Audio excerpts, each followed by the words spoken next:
Good morning, જય શ્રી કૃષ્ણ, જય માતાજી। સ્વાગત છે તમારા બધાનું મારા ફ્રેશ વિડીયો બ્લોગમાં। આજની દિવસની શરૂઆત 11 વાગે કરીએ છીએ। આશા રાખું કે તમે બધા હાજર થઈ જશો, હું પણ હાજર થઈ જઈશું।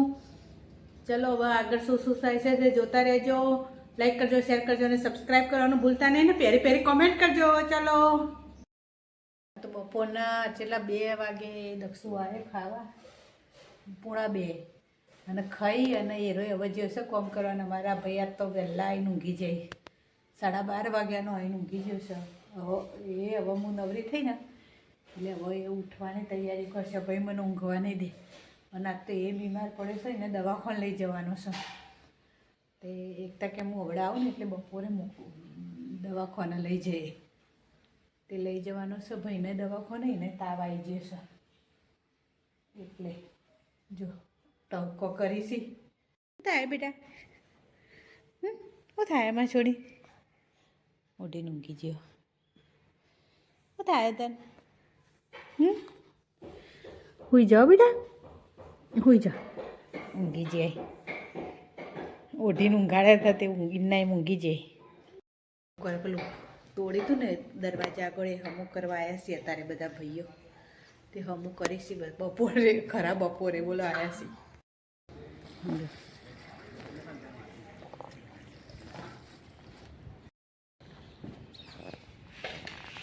જો મારા ઘર આગળ હમું થઈ ગયું બધું। આ ભાઈ હમું કરે ને, હમું કરવાવાળા ભાઈ આવી જાય।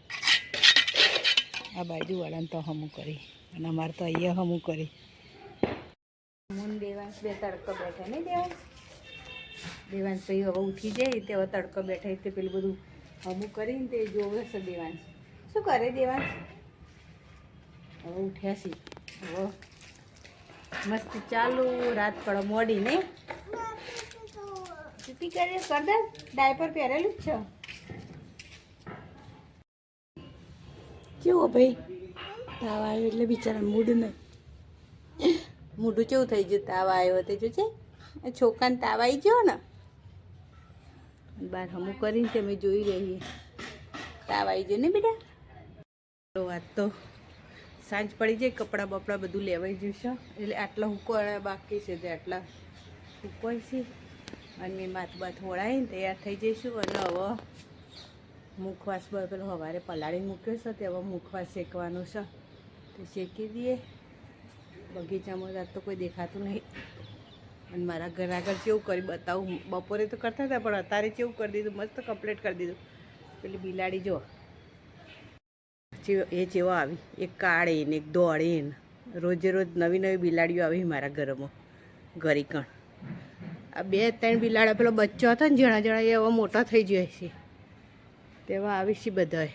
જો હું ખોળસ શિખર એ હવે પાછી હેડ્યો પેલા દાદાના ઘરમાં, એ તો એ થઈને હવે એ પાછળવાળા ઘેર બિલાડાએ ફરી, કૂતરાએ ફરીને બધું ફરફર કરે છે અમારા ઈકણ તો આટલા તો।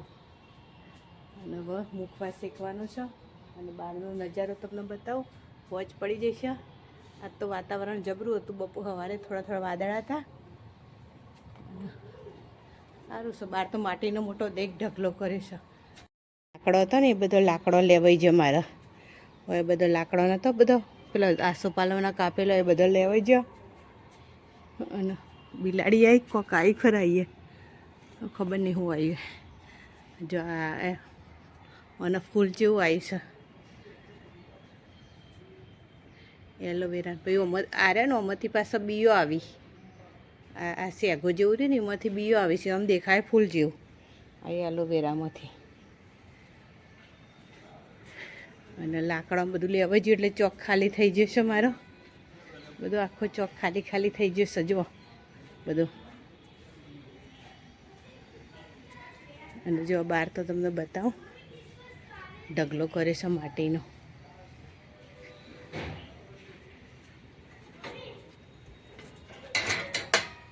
જો બ્લોક નંખાઈ ગયા, બ્લોક નંખાઈ ગયા સીન અહીંયા માટી નાખી દીધી એટલે બ્લોકના અંદર જે કોણો હોય, તિરાડો હોય ને એમાં માટી પૂરી જાય, અને તો પ્લાસ્ટર કર્યું। પણ જો કૂતરું કે બિલાડું કોક ફરી વરી લાગે છે એટલે પગલાં પડે લાગી છે, કૂતરાના બિલાડાના ગમે તેના। અને એ લાકડો હતો ને એ લાકડો પણ આરાય જે કોમ કરવા આવ્યા હતા ને એ ભાઈઓ બધા લઈ જાય અહીંથી લાકડો એટલે એ ખાલી થઈ ગયું. અહીંયા જગ્યા થઈ ગઈ. અને આ અમારે કરીને બાજુવાળાને કરી દીધું કમ્પ્લીટ બધું. ઈવાને કરી કાઢ્યું. ઈવાન તો બ્લોક આટલામાં બ્લોક નાખ્યા અને અહીંયા પેલું હતું ને ટાઇલ્સ એ ટાઇલ્સ તોડી કાઢી એટલે અહીંયા પ્લાસ્ટર કરી દીધું છે. અને અમારે તો બ્લોક પડ્યા હતા જ અહીંયા જૂના બધા તે બધા બ્લોક નાખી દીધા બધા કમ્પ્લીટ એટલે સરસ થઈ ગયું બધું. જો માટીનો ઢગલો છે ને એ માટીનો ઢગલો લઈ જશે કાલ પરમદાળ. આખો ઢગલો બધું બધાને ઘર આગળ હતું પણ બધાને ઘર આગળ આવી રીતે કરીને પછી આ માટી વધી હતી એ બધી લઈ જાય રાય ત્યાં ઢગલો કાલ પરમદાળ લઈ જશે. કાલ લઈ જાય પરમદાળ લઈ જશે પણ અમારે ઘર આગળ ચોખ્ખું થઈ ગયું ને મસ્ત ખાડો હતો તે અને એ લાકડો જતો રહે એટલે એ ચોખ્ખું થઈ ગયું. જો ચંદ્ર માતાથી વહેલા વહેલા ઉગી ગયા આજ તો વહેલા વહેલા ઉગ્યા છે ને દેખાય છે ને. આ તો ચાંદા મામા વહેલા વહેલા આકાશમાં આવી ગયા. હજુ તો 6 વાગ્યા છે. 6 વાગે આવી જાય વહેલા વહેલા. નણંદ બા જતો રહે એટલે હું એકલી પડી જઈ. આમ તો એ હોય તો અમે 2 જણા વાતો કરીએ વધની વેળાનું વાતો કરીએ ને ચોક જઈએ ખરા એમ બધું એ પણ હવે એ જતો રહ્યો એના ઘેર એટલે હવે હું એકલી ઓટા મારું છું. તાર બીજું શું કરું? જો મુખવાસ તો શેકવાનો બાકી છે પણ શેકી દઈએ થોડી વાર રહીને શેકીએ. જો અત્યારથી વહેલા વહેલા ચાંદા મામા ઉગી ગયા તો એકલી હોય એટલે ચો જતી નહીં. આમ તો એ હોત ને તમે 2 જણા બગીચામાં જઈએ એક પાર્લરે જઈએ ગમે તો ને ગમે તો જઈએ શોપિંગે જઈએ એટલે 2 જણા વાતો કરતો કરતો હેડે જતો હતો પણ હવે એ યુવાના ઘેર જતો રહ્યો એટલે હવે આપણે એકલા એટલે હવે આપણે કામ જ કરવાનું બીજું કોઈ નહીં. ઘર ચોક જવાનું હોય તો જ જવાનું બાકી ઘેરના ઘેર જ હોય છે. હેડવા મુખવાસની તૈયારીઓ કરી દીધી છે તો મુખવાસ શેકી દઈએ. જો મુખવાસની લાઇટ ચાલુ મૂકીને આવી તે જો તો 9:10 થઈ હવે અને મુખવાસ તૈયાર કર્યો છે.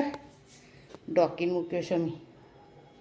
જો હજુ તો શેકવાનું તો બાકી છે. હેડો શેકી દઈએ ને. જો આપણો મુખવાસ શેકવાનું એ દબાઈને મૂક્યો તો મેં. હવે ગરમ થાય એટલે શેકી દઈએ. લીંબુ ને હળદર ને મીઠું ને બધું નાખી અને દાબીને મૂક્યો તો હવે શેકી દેવાનું. ગેસ તો ચાલુ કર્યો છે. હવે તાવેતા વડે શેકી દઈએ. આપણો મુખવાસ મસ્ત શેકાઈ જશે. એકદમ છૂટો છૂટો થઈ ગયો ને શેકીને મસ્ત કમ્પ્લીટ કરી દીધો છે. જો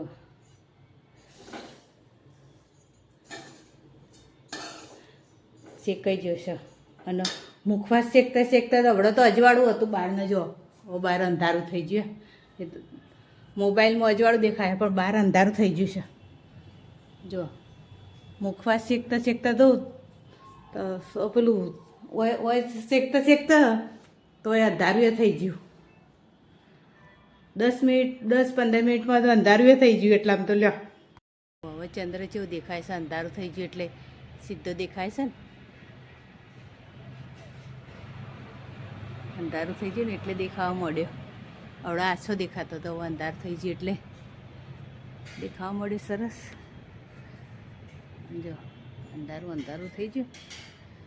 મોબાઈલમાં થોડું અજવાળું લાગે છે. હજુ તો અંધારું જ છે પણ મોબાઈલમાં અજવાળું લાગે છે.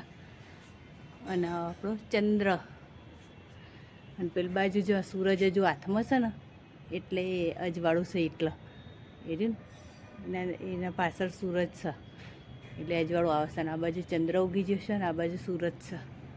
એ રીતનું છે કે સૂરજ એ બાજુ છે ખબર નહીં પણ અજવાળું આવે છે. શેનું આવે છે તો મને બહુ ખબર નહીં પણ એ કણ અજવાળું આવે છે.